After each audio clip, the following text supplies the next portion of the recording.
In today's taxonomy class, I want to brief you the basic difference between monocotyledons and dicotyledons. So as the name suggests, dicotyledons have two cotyledons and monocotyledons have only one cotyledon.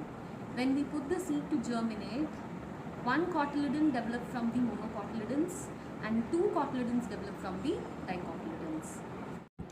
As I told you, these are the two cotyledons. You can look into the two cotyledons and you can look into the root system. So we'll start looking into the difference between the root system of monocots and dicots. Now I'm holding a dicot plant. Here you can see a single root, that is the primary root that comes. You can see it, and from it many secondary roots arise. So this is an example for a typical dicot stem. So you can see the plant here. This is Boerhaavia.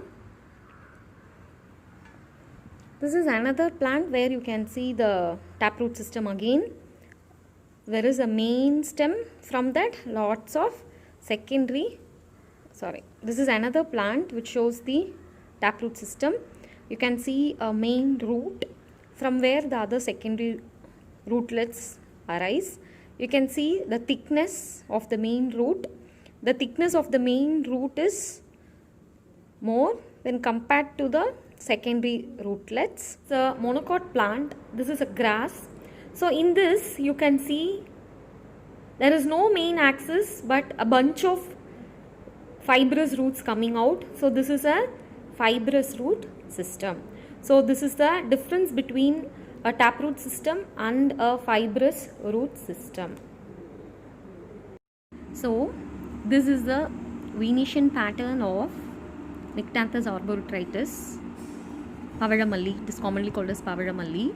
So here you can see the clear venation pattern. There is a midrib running in the center of the leaf. You can see the various veins which develops from the midrib and runs along the leaf, and it forms a network like pattern. You can see it very clearly when I turn the leaf the other side. So this is the typical reticulate venation, which is a characteristic feature of dicotyledons. So this is a monocot grass, that is a bamboo. So here you can see the venation. It is parallel venation. You can see a midrib running, and parallel to it there are a lot of veins going. So this is an example for parallel venation. So this is a bamboo. This is a dicot flower. Here you can see 5 petals. This is called the plumeria plant or the pagoda tree. It's an ornamental plant. So here you can see 5 petals. Now when we look into the flowers of the monocotyledons and the dicotyledons, here you can see the dicotyledon flowers.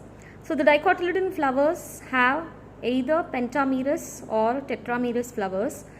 That means penta means 5, tetra means 4. So here you can see the 5. It can be in multiples of 5 or 5. So here this is a ornamental plant called Alamanda. So you can see the 5 petals here. This is another dicotyledon plant called plumeria. Here you can see the 5 petals. This is another ornamental plant called Duranta. So here you can see the beautiful lavender color flowers. Here also you can see the 5 petals. So these are all pentamerous. So next comes the ornamental Ixora. So here you can see 4 petals. So these are the characteristic feature of dicot plants.